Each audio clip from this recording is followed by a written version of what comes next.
So hello friends, welcome to diploma classes. इस video हम देखने वाले हैं अप्लाइड मैथमेटिक्स बी के कंप्लीट सॉल्यूशन को। तो इसमें हम लोग उसके ऑब्जेक्टिव क्वेश्चन, सब्जेक्टिव क्वेश्चन और जो क्वेश्चन सब्जेक्टिव में दो तरह के क्वेश्चन होते हैं, एक क्वेश्चन आपके 4 मार्क्स वाले होते हैं और एक क्वेश्चन आपके 6 मार्क्स वाले होते हैं। तो सबको यहाँ पे डिटेल सॉल्यूशन देखने वाले हैं। तो चलिए सबसे पहले हम लोग एमसीक्यू क्वेश्चन से स्टार्ट करते हैं। तो सब्जेक्ट हमारा क्या है? Applied mathematics. सब्जेक्ट है हमारा अप्लाइड मैथमेटिक्स बी। ठीक है, अप्लाइड मैथमेटिक्स बी। और यहाँ पे हम लोग ग्रुप ए के क्वेश्चन को डिस्कस करने वाले हैं। ग्रुप ए के जितने भी क्वेश्चन होते हैं, यहाँ पे 10 क्वेश्चन पूछे जाते हैं और एक क्वेश्चन जो आपका होता है वो 2 मार्क्स का होता है। एक क्वेश्चन जो का आंसर जो होता है वो 2 मार्क्स का होता है। तो यहाँ पे हम लोग सबसे फर्स्ट क्वेश्चन से स्टार्ट करते हैं। यहाँ पे देखिए, answer all question as directed. तो जिस तरह से आपको दे रखा है आंसर देना है आपको। अब यहाँ पे फर्स्ट क्वेश्चन डिस्कस करते हैं। पहला क्वेश्चन देखिए, यहाँ पे ये क्वेश्चन आपको दे रखा है और क्वेश्चन में क्या बोला है, for n is equal to -1, n is equal to -1 के लिए the value of integral x का पावर n dx इज। तो x का पावर n dx का वैल्यू क्या होगा? x का power -1, sorry x n is equal to -1 के लिए। तो पहले इस डाटा को लिखते हैं। क्या आपको दे रखा है इसमें? इसमें दे रखा है n is equal to -1, n का वैल्यू आपको -1 दे रखा है और पूछा है इंटीग्रल वैल्यू ऑफ x का पावर n dx। तो आपको इंटीग्रल वैल्यू ऑफ क्या पूछा है? x का पावर n dx। तो इस कंडीशन में क्या हो जाएगा? x का पावर n की जगह पे आपको क्या रखना है? -1 और dx। और x का पावर -1, अगर मान लीजिए आपके पास a का पावर क्या है? -1 है, तो इसको 1/a लिख सकते हैं। तो इसी तरह x का पावर -1 को हम लोग 1/x लिख सकते हैं और यहाँ पे dx। ठीक है, अब यहाँ पे क्या होगा आपका? जो 1/x dx दिख रहा है, 1/x जो होता है इसका इंटीग्रेशन क्या होता है? 1/x जो होता है इसका इंटीग्रेशन क्या होता है? log x होता है और ये डेफिनेट इंटीग्रल है तो प्लस का कांस्टेंट आ जाएगा। तो log x प्लस क्या आ जाएगा यहाँ पे? कांस्टेंट। करेक्ट आंसर आपका क्या हो जाएगा यहाँ पे? log x वाला। ठीक है, प्लस का कांस्टेंट भी रहेगा, log x प्लस कांस्टेंट। तो ये आपका यहाँ पे करेक्ट आंसर हो जाएगा। हिंदी में भी दे रखा है n इज इक्वल टू -1 के लिए समाकलन x का पावर n dx का मान क्या होगा? तो ये होता है log x। ठीक है, क्या होता है? log x होता है। बट और एक कंडीशन यहाँ पे है, और एक कंडीशन क्या है कि अगर आपसे बोल दिया जाए कि n नॉट इक्वल टू -1 है, अगर नॉर्मल वे में देखा जाए तो x का पावर n का फॉर्मूला क्या होता है? x का पावर n का फॉर्मूला क्या होता है? ये होता है x का power n+1 divided by n+1 plus constant होता है कब? जब n का वैल्यू नॉट इक्वल टू -1 हो। ठीक है, n का वैल्यू अगर -1 के बराबर नहीं होता है तो ये आपको ये फॉर्मूला यूज करना है, और n का वैल्यू अगर -1 के बराबर यूज होता है तो यहाँ पे log x प्लस c आपका आंसर हो जाएगा। आई होप आपको ये आंसर समझ में आ गया होगा। नेक्स्ट क्वेश्चन देखते हैं। अगला क्वेश्चन आपका क्या है? यहाँ पे देखिए, अगला क्वेश्चन दे रखा है integration of, if integration of sec square x degree dx is equal to p tan x degree है प्लस कांस्टेंट है, देन p विल बी। तो यहाँ पे p का वैल्यू आपको बताना है। किसका वैल्यू बताना है? p का वैल्यू बताना है। तो देखिए p का वैल्यू हम लोग कैसे यहाँ पे बताएंगे, ये आपका इतना हो जाएगा। ठीक है, यहाँ से आपको क्या करना है? p का वैल्यू बताना है। ठीक है, चलिए तो अब इस क्वेश्चन में आते हैं। आपको क्या दे रखा है? वैल्यू क्या दे रखा है इस क्वेश्चन में?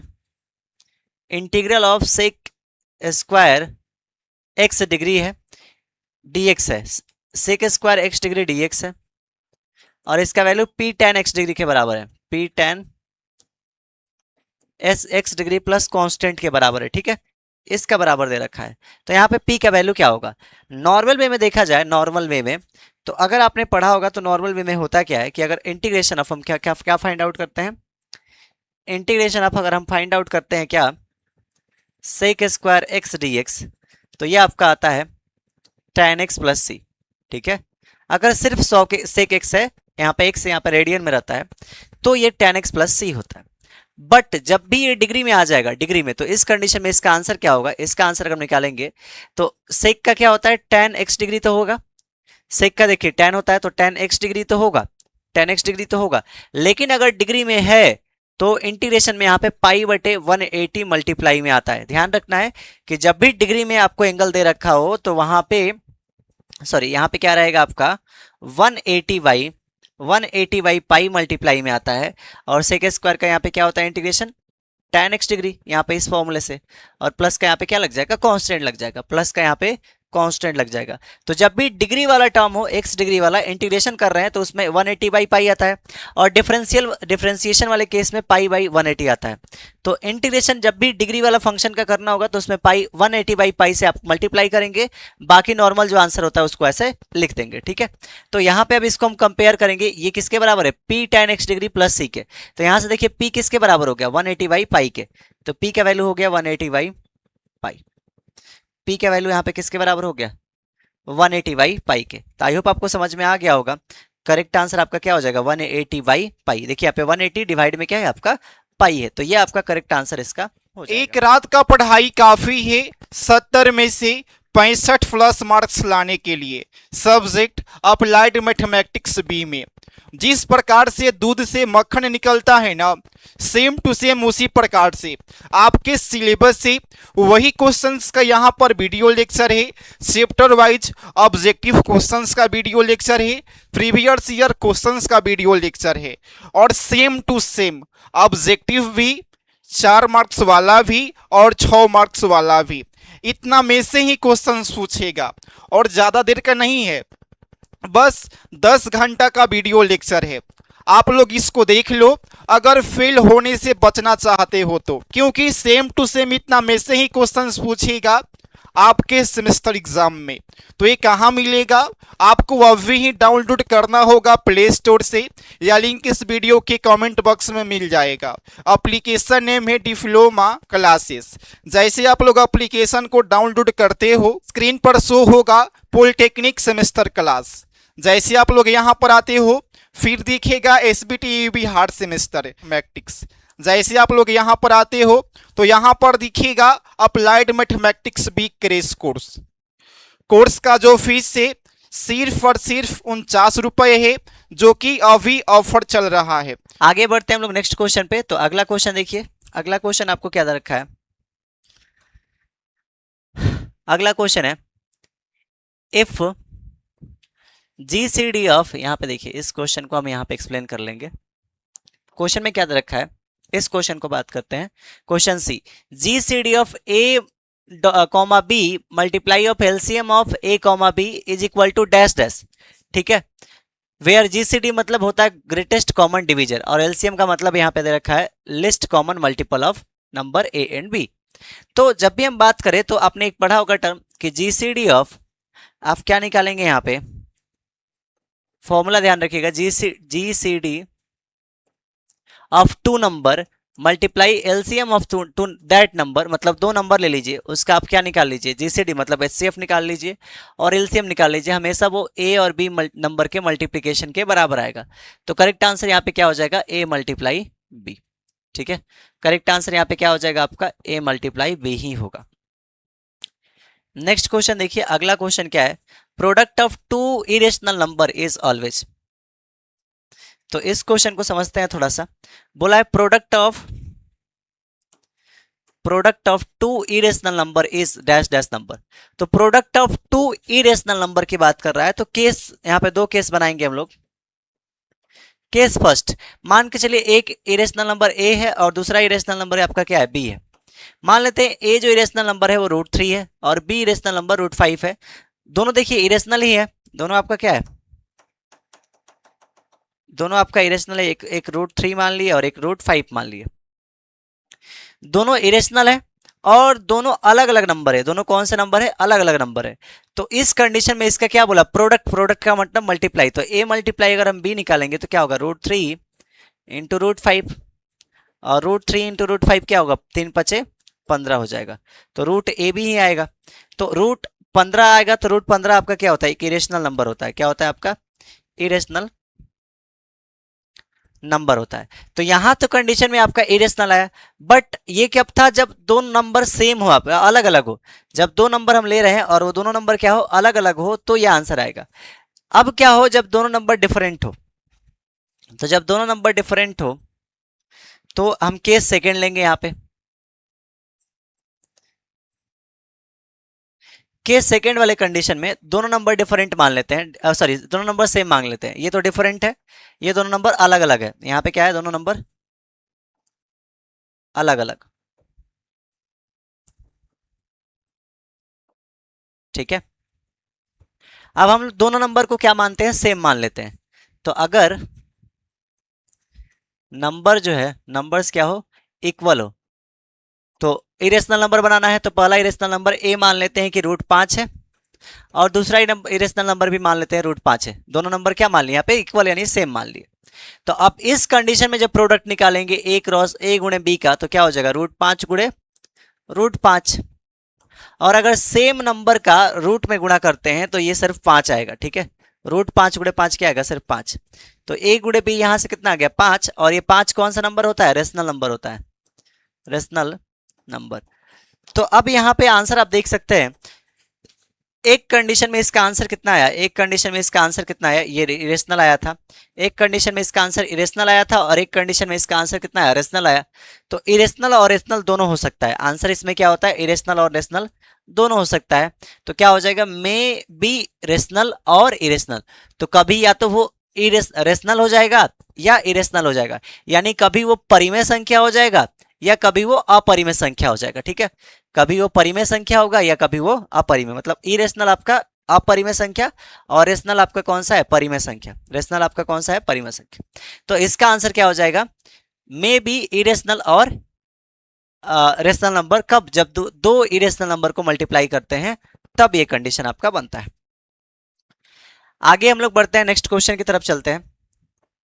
तो अगला क्वेश्चन देखिए, यहाँ पे क्वेश्चन में क्या दे रखा है आपको, the positive root of equation x cube is equal to 1 lies in interval. तो किस इंटरवल में इसका पॉजिटिव रूट लाई कर रहा है, इसको बताना है, ठीक है, फर्स्ट वाले क्वेश्चन को। तो फर्स्ट वाले क्वेश्चन का आंसर हम लोग यहां पे कर लेते हैं, ठीक है। तो हमारा इक्वेशन क्या दे रखा है, x cube is equal to 1 है। यहां पे इसको लिख सकते हैं एक्स क्यू, 1 इधर आएगा तो -1 इज इक्वल टू 0। तो यहाँ पे फंक्शन ऑफ एक्स आपका क्या हो जाएगा, फंक्शन ऑफ एक्स इधर वाला, ये 0 के इधर वाला, एक्स क्यू -1, ठीक है। ये आपका क्या हो जाएगा, फंक्शन ऑफ एक्स हो जाएगा। ये हमारा क्या हो गया, फंक्शन ऑफ एक्स हो गया। उस कंडीशन में आपको क्या करना है कि यहाँ पे जो वैल्यू पे चेक करना है, हमको बताना है पॉजिटिव रूट कहाँ पे लाई कर रहा है। पॉजिटिव मतलब जिस पे आंसर क्या है, पॉजिटिव आए। तो यहाँ पे देखिए एक टर्म है 0 1, फिर 0 2 1 2 और 2 3।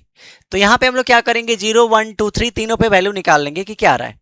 तो पहले निकालेंगे f0 पे, तो x की जगह पे 0, तो 0 का क्यूब -1 यानी कि -1 आएगा। फिर क्या रखेंगे, f1 रखेंगे, हिट एंड ट्रायल, मतलब सॉरी वैल्यू जो दे रखा है उसी पे चेक कर रहे हैं। तो ये क्या हो जाएगा, 1 का क्यूब -1 यानी कि आ जाएगा 0। f2 निकालेंगे तो ये कितना आ जाएगा, 2 का क्यूब -1, 2 का क्यूब कितना होता है आपका 8 -1 कितना आ जाएगा आपका 7 आ जाएगा, कितना आ जाएगा 7 आ जाएगा। तो हमको पॉजिटिव रूट के बारे में ही पता करना था। फिर f3 देख लेते हैं, f3 आपका कितना आ जाएगा, 3 का क्यूब, यहाँ पे क्यूब -1, 3 का क्यूब 27 में से 1 जाएगा तो 26 होगा। आप देख सकते हैं यहाँ पे कि इस पे वैल्यू क्या आया, नेगेटिव आया, ये 0 है और ये पॉजिटिव है, और ये भी आपका क्या है, पॉजिटिव है। तो 0 से अगर आप पीछे जाते हैं तो आपको वैल्यू क्या मिलेगा, नेगेटिव, और 0 के बाद आते हैं तो पॉजिटिव।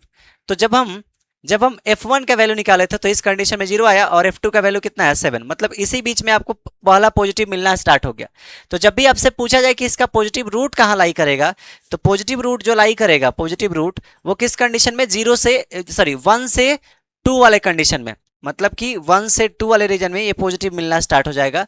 तो करेक्ट आंसर कौन सा रीजन हो जाएगा, 1 से 2 रीजन। मतलब f1 पे आपका किसका वैल्यू आया था 0, और f2 पे वैल्यू 7 आया था। तो 0 के बाद आपको पॉजिटिव वैल्यू मिलना शुरू हो गया, और हमसे बोला है पॉजिटिव रूट कब से मिलना शुरू होगा। तो यहाँ पे करेक्ट आंसर आपका क्या हो जाएगा, 1, 2। करेक्ट आंसर आपका ऑप्शन नंबर ये वाला हो जाएगा, ठीक है। आई होप आपको ये क्वेश्चन अच्छे से समझ में आ गया होगा। नेक्स्ट क्वेश्चन पे चलते हैं और अगले क्वेश्चन को यहाँ पे डिस्कस करते हैं हम लोग। अगला क्वेश्चन क्या है, if one root of equation x cube -4x + 1 is equal to 0 lies in interval 0 1, then bisection method first approximation root. तो बाइसेक्शन मेथड से, यहाँ पे कौन सा मेथड है, बाइसेक्शन मेथड है, इससे आपको फर्स्ट अप्रोक्सीमेशन वैल्यू बताना है, ठीक है। तो यहाँ पे ध्यान रखिए कौन सा मेथड है ये आपका बाइसेक्शन मेथड। ये कौन सा है, बाइसेक्शन मेथड। तो बाइसेक्शन मेथड वाले क्वेश्चन में करते क्या है कि जब भी आपको कोई रूट निकालना होता है तो उस कंडीशन में एक वैल्यू सी लेते हैं और इसका वैल्यू कैसे निकालते हैं, a+b/2 से। तो इंटरवल आपको जो भी निकालना होता है इटरेशन, तो यहाँ पे आपको क्या दे रखा है, ये आपका इक्वेशन है x³ - 4x + 1 = 0 और इंटरवल आपका कौन सा है, 0 से लेकर 1 तक। तो इंटरवल आपका कितना है, 0 से 1 है और इक्वेशन क्या है, x³ - 4x + 1 = 0। ठीक है, तो इस इक्वेशन का ये इंटरवल आपको दे रखा है। तो अगर आपको क्या निकालना है, बोला है कि फर्स्ट अप्रोक्सीमेट रूट अगर आपको निकालना है तो ये c होता है और इस या c या x1 मान लीजिए, इसको क्या मान लीजिए, x1 मान लीजिए और ये फर्स्ट वाले को हम लोग क्या बोलते हैं, a और सेकंड वाले को बोलते हैं b। तो x1 आपका जो होगा वो a कितना है यहाँ पे 0 और b कितना है 1, तो 0 + 1 / 2। तो x1 = 0 + 1 1 1/2 कितना आ जाएगा आपका 0.5। तो करेक्ट आंसर यहाँ पे कितना आएगा 0.5, जो कि ऑप्शन नंबर यहाँ पे देखिए इस वाले ऑप्शन में दे रखा है 0.5 इसका आंसर हो जाएगा 0.5। ठीक है, क्या बोला, यदि समीकरण x³ - 4x + 1 = 0 का एक मूल अंतराल 0 1 में है, फिर बाइसेक्शन विधि द्वारा पहले अनुमानित मूल कितना होगा, तो वो हो जाएगा आपका 0.5। क्या हो जाएगा आपका 0.5। ये जो आपको कंडीशन दे रखा होता है ना, ये जो कंडीशन हम बोले जा रहे हैं, इस कंडीशन को ध्यान रखिएगा। ये जो वर्ग अंतराल, ये अंतराल जो दे रखा होता है इंटरवल, ये इंटरवल आपका एक पॉजिटिव और एक नेगेटिव पे फिक्स रहता है। अब एक पॉजिटिव और एक नेगेटिव वैल्यू के बीच में ही आपको क्या मिलता है, उसी बीच में आपको क्या मिलता है, आपका आंसर मिलता है। ठीक है, तो चलिए अब नेक्स्ट क्वेश्चन पे चलते हैं हम लोग। अगला क्वेश्चन है, यहां पे बोला है रैंक ऑफ, इसका रैंक बताना है, रैंक ऑफ मैट्रिक्स, इस मैट्रिक्स का रैंक बताना है, आव्यूह का रैंक बताना, जो आव्यूह दे रखा है इसका रैंक हमको बताना है। तो रैंक हमारा क्या होता है, रैंक जो होता है वो नंबर ऑफ नॉन जीरो रो। तो ऐसे क्वेश्चन आपको क्या दे रखा है, मान लीजिए a है और ये कितना है 1 - 1 1 - 1। ठीक है, तो क्या हो कि हम ये जो r1 है और ये r2 है, अगर r2 में r1 को जोड़ देंगे तो ये नीचे वाला 0 हो जाएगा। तो यहाँ पे अप्लाई करेंगे r2 tense to r2 plus क्या कर देंगे r1। तो जब ऐसा अप्लाई करेंगे तो यहाँ पे देखिए क्या होगा, a जो होगा वो हो जाएगा 1 1, ऊपर वाला सेम रहेगा, लेकिन r2 में हम ऑपरेशन कर रहे हैं, किसमें, r2 में, तो r2 चेंज होगा। तो -1 में ऊपर वाला +1 जुड़ेगा, तो -1 नीचे ऑलरेडी है, ऊपर +1 जुड़ेगा क्योंकि r1 जोड़ना है, नीचे भी यहाँ पे -1 है, ऊपर वाला ये +1 जुड़ जाएगा। तो अब यहाँ पे क्या आ जाएगा आपका, मैट्रिक्स A जो होगा ये हो जाएगा आपका 1 1 प्लस माइनस, ये -1 कट के 0 आ जाएगा 1 और ये भी कट के कितना आ जाएगा 0 आ जाएगा। ठीक है, ये भी कट के कितना आ जाएगा आपका 0। अब आप सिंपल देख सकते हैं कि इसमें जो है एक रो पूरा 0 हो चुका है, ये क्या हो गया आपका 0। अब यहाँ पे देखिए कितने ऐसे रो है जो नॉन जीरो है, तो नॉन जीरो कितने हैं, नॉन जीरो रो सिर्फ यहाँ पे एक है, एक ही रो जो है वो सिर्फ नॉन जीरो है। तो हम लोग जो रैंक फाइंड आउट करते हैं उसका मतलब क्या होता है, नंबर ऑफ नॉन जीरो रो। तो यहाँ पे जीरो रो को काउंट नहीं करना होता है, नॉन जीरो रो को काउंट करना होता है। तो नॉन जीरो रो कितना है आपका, एक है, ये एक रो है। तो यहाँ पे रैंक आपका किसका कितना हो जाएगा, रैंक की बात करें अगर हम लोग ऑफ ए, तो कितना आ जाएगा आपका 1 आ जाएगा, क्योंकि नॉन जीरो एलिमेंट आपके रो कितने हैं, एक है, तो एक हो जाएगा इसका रैंक। करेक्ट आंसर आपका एक हो जाएगा, यहाँ पे आंसर कितना आ जाएगा आपका एक आ जाएगा। आगे बढ़ते हैं नेक्स्ट क्वेश्चन पे। अगला क्वेश्चन क्या दे रखा है, यहाँ पे देखिए पढ़िए इस क्वेश्चन को। Vectors 2 3 and 4 6 are linearly dependent, independent, both dependent और इंडिपेंडेंट, ये क्वेश्चन आपसे पूछा जा रहा है। ठीक है, तो जब भी हम लोग को डिपेंडेंट और इंडिपेंडेंट का कंडीशन आपको दे रखा होता है क्वेश्चन में, तो उसको कैसे हम लोग प्रूफ करते हैं, उसको प्रूफ करने का तरीका क्या होता है आपका, कि उसका पहले डिटर्मिनेंट निकालिए और डिटर्मिनेंट जो आपका वैल्यू है वो अगर 0 के बराबर आ जाता है, डिटर्मिनेंट जो आप निकालते हैं उसका वैल्यू अगर 0 के बराबर आ जाता है, तो उस कंडीशन में बोलते हैं कि वो लिनियरली डिपेंडेंट है। बट यहाँ पे हम लोग चेक करेंगे कि क्या कंडीशन आ रहा है। ठीक है, तो वेक्टर आपका पहला कितना है 2 3, तो पहला वेक्टर आपका जो है v1 मान लीजिए वो कितना है आपका 2 3 है। दूसरा वेक्टर v2 मान लेते हैं, ये कितना है आपका 4 6 है, 4 6। ठीक है, अब इसको डिटर्मिनेंट में सेट करेंगे, मान लेते हैं एक डिटर्मिनेंट a बना लेते हैं। पहला क्या है 2 3 है और दूसरा यहाँ पे क्या है 4 6। तो डिटर्मिनेंट ऑफ ए यहाँ से निकालेंगे, इसको गुणा करेंगे तो कितना आएगा 6 दूना 12 माइनस ये क्या कितना हो जाएगा आपका, ये 4 में 3 से गुणा करेंगे तो 4 3 कितना हो जाएगा, ये 12 हो जाएगा। तो 12 में से 12 गया, 0 हो गया। तो डिटर्मिनेंट ऑफ ए यहाँ पे कितना आ गया, 0। अब देखिए डिटर्मिनेंट ऑफ ए अगर 0 आ गया तो इस कंडीशन में हम बोलते हैं कि जो वेक्टर्स है वो क्या है, लिनियरली डिपेंडेंट है। लिनियरली क्या है, डिपेंडेंट है। और अगर determinant of A not equal to 0 रहता, कोई वैल्यू आया था, मान -5 आ गया, 7 आ गया, 11 आ गया, कुछ भी आया था, तो इस कंडीशन में बोलते हैं हम लोग लिनियरली इंडिपेंडेंट है। ठीक है, इस कंडीशन में हम क्या बोलते हैं कि वेक्टर आपका क्या है, लिनियरली इंडिपेंडेंट है। आई होप आपको ये समझ में आ गया होगा। आगे बढ़ते हैं, नेक्स्ट क्वेश्चन को डिस्कस करते हैं। ऐसे इस क्वेश्चन का आंसर आपका क्या हो गया, लिनियरली डिपेंडेंट। तो करेक्ट आंसर आपका लिनियरली डिपेंडेंट होगा। लिनियरली यहाँ पे डिपेंडेंट मतलब सदिश आपका जो रखा है 2,3 और 4,6 रैखिक रूप में है, तो ये क्या होता है, आप एक दूसरे के आश्रित होते हैं। क्या हो जाएंगे, डिपेंडेंट का मतलब एक दूसरे पे क्या होना, आश्रित होना। ठीक है, आगे बढ़ते हैं हम लोग नेक्स्ट क्वेश्चन पे। तो अगला क्वेश्चन यहाँ पे डिस्कस करते हैं। अगला क्वेश्चन क्या है, यहाँ पे क्वेश्चन पढ़ लीजिए अच्छा से, ये एक थ्योरेटिकल क्वेश्चन है। In a region of the line joining any two of its point lies completely in the region, then region is said to be dash dash region।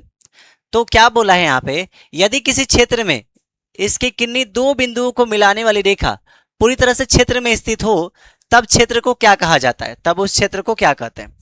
तो अगर हम ध्यान से देखें तो मान के चलिए हमारे पास हम एक ग्राफ ड्रॉ किए थे। ये एलपीपी का क्वेश्चन है, लीनियर प्रोग्रामिंग का। ठीक है, अगर आपने लीनियर प्रोग्रामिंग नहीं पढ़ा है अच्छा से तो उसका हमने वीडियो लेक्चर सब्जेक्टिव और ऑब्जेक्टिव दोनों का अपलोड किया हुआ है, डिप्लोमा क्लासेस ऐप पे जाके देख सकते हैं, आपको वहां पे मिल जाएगा। ठीक है,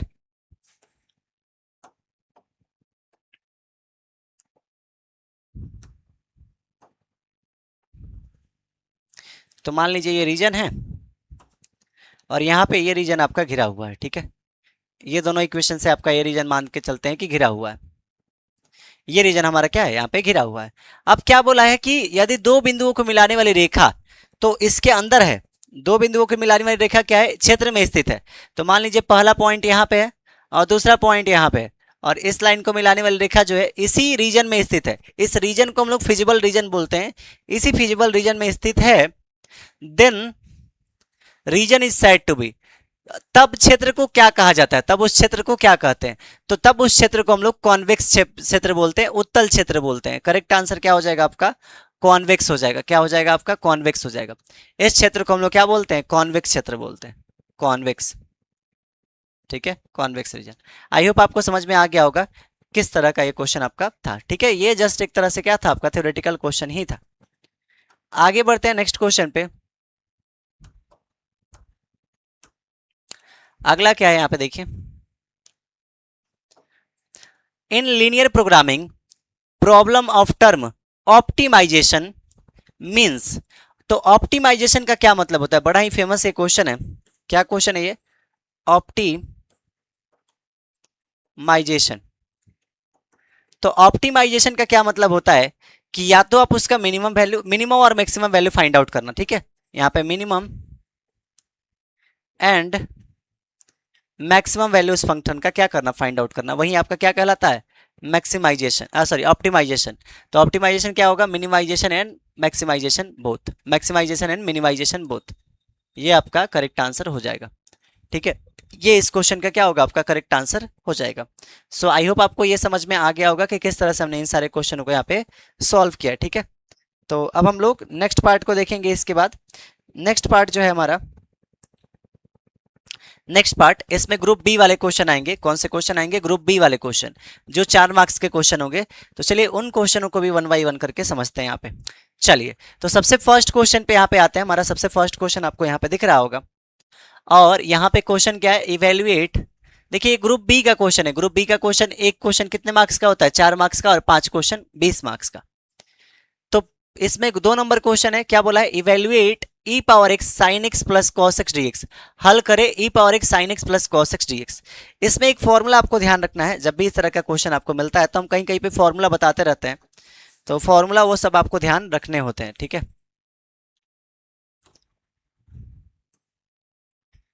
इस तरह के फॉर्मूले आप ध्यान रखेंगे तो आपको कहीं भी दिक्कत नहीं होगी। अगर मान लीजिए integration of E power x है और एफ एक्स है प्लस इसी के पास क्या है एफ डैश एक्स है और डी एक्स है, तो इसका आंसर क्या हो जाता है, इसका आंसर हो जाता है e power x into f x plus constant. ठीक है, ये आपका इसका आंसर हो जाता है, ये इसका आंसर हो जाता है। ठीक है, ये क्या हो जाएगा, इसका आंसर हो जाएगा। आई होप आपको ये समझ में आ रहा है। अगर ई पावर एक्स है ब्रैकेट में एफ एक्स प्लस उसका डिफरेंशिएशन उसके साथ में है और डिफरेंशिएशन के साथ में डी एक्स लगा हुआ है, तो इसका आंसर ई पावर एक्स और ये एफ एक्स, ये आपका आंसर हो जाएगा। ठीक है, तो ये क्वेश्चन सेम इसी पैटर्न का है, ध्यान से देखिए आप। क्वेश्चन क्या दे रखा है आपको, क्वेश्चन में दे रखा है integration of E power x sign x plus cos x. तो अगर हम साइन एक्स को एफ एक्स मानते हैं, अगर साइन एक्स को एफ एक्स मानेंगे तो इसका डिफरेंशिएशन क्या होता है, साइन एक्स का डिफरेंशिएशन कॉस एक्स होता है, तो कॉस एक्स इसका क्या हो जाएगा, एफ डैश एक्स हो जाएगा। यहां पे देख लीजिए हम क्या लिख लेते हैं,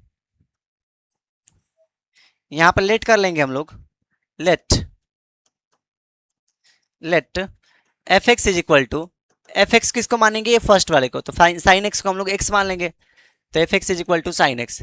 और एफ डैश एक्स किसको मान लेंगे, तो f dash x is equal to, ऐसे मानेंगे नहीं, एफ डैश एक्स इसी का डिफरेंशिएशन निकालेंगे। एफ डैश एक्स का क्या मतलब होता है आपका, डिफरेंशिएशन फाइंड आउट करना इसी फंक्शन का, तो एफ डैश एक्स, तो साइन एक्स का डिफरेंशिएशन निकालना, तो साइन एक्स का डिफरेंशिएशन क्या होता है आपका, कॉस एक्स होता है। तो यहां पे देख सकते हैं कि अगर हमने इसको एफ एक्स माना तो कॉस एक्स क्या आ गया आपका, एफ डैश एक्स आ गया, तो कॉस एक्स आपका क्या हो गया, एफ डैश एक्स हो गया।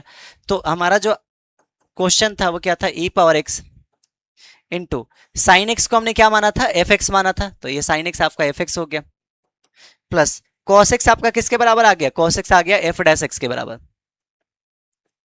प्लस सॉरी डी एक्स हो जाएगा। और इसका आंसर कितना होता है, तो इसका फॉर्मूला यहाँ पे आपको दिख रहा है, ये फॉर्मूला अप्लाई कर देंगे हम लोग।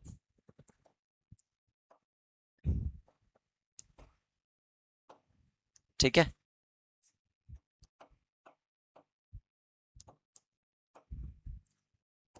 cos x है यहाँ पे dx है, तो ये फॉर्मूला हम लोग अप्लाई करेंगे। इस फॉर्मूले से आंसर क्या होता है इसका, e power x f x plus c, तो आंसर क्या हो जाएगा, e power x f x की जगह पे ये है प्लस का c, तो ये हो जाएगा e power x f x का वैल्यू कितना माना था हमने, एफ एक्स को साइन एक्स माना था, एफ एक्स को हमने क्या माना था, साइन एक्स, तो e power x sine x plus का c, ये आपके इस क्वेश्चन का आंसर हो जाएगा।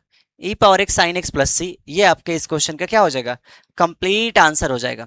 आई होप आपको ये क्वेश्चन बहुत अच्छे समझ में आ गया होगा कि किस तरह से हमने इस क्वेश्चन को यहाँ पे सॉल्व किया हुआ है। तो इसके बाद के जितने भी वीडियो लेक्चर है, part B, part C, VVI objective questions और चैप्टर वाइज 4 मार्क्स वाले और 6 मार्क्स वाले क्वेश्चंस का वीडियो लेक्चर आप सभी को एप्लीकेशन पर देखने को मिल जाएगा। तो देरी नहीं कीजिए, एप्लीकेशन को डाउनलोड कीजिए। कोर्स में कैसे इनरोल होना है आप सभी को फिर से बता देते हैं। जैसे आप लोग एप्लीकेशन को डाउनलोड करते हैं, फिर दिखेगा पॉलिटेक्निक सेमेस्टर क्लास, जय उसके बाद दिखेगा एसबीटी बिहार, फिर आपको दिखेगा एबीसी अप्लाइड मैथमेटिक्स, उसके बाद आपका जो भी मैथ होगा उस मैथ वाला कोर्स में आपको इनरोल हो जाना है और पढ़ करके काफ़ी अच्छा मार्क्स लाना है। ज़्यादा देर का नहीं, बस 10 घंटा का वीडियो लेक्चर है। एग्जाम से एक रात पहले पढ़ के आप लोग पास नहीं टॉपर बन सकते हो अप्लाइड मैथमेटिक्स में। बाकी आपके एग्जाम के लिए ऑल द बेस्ट।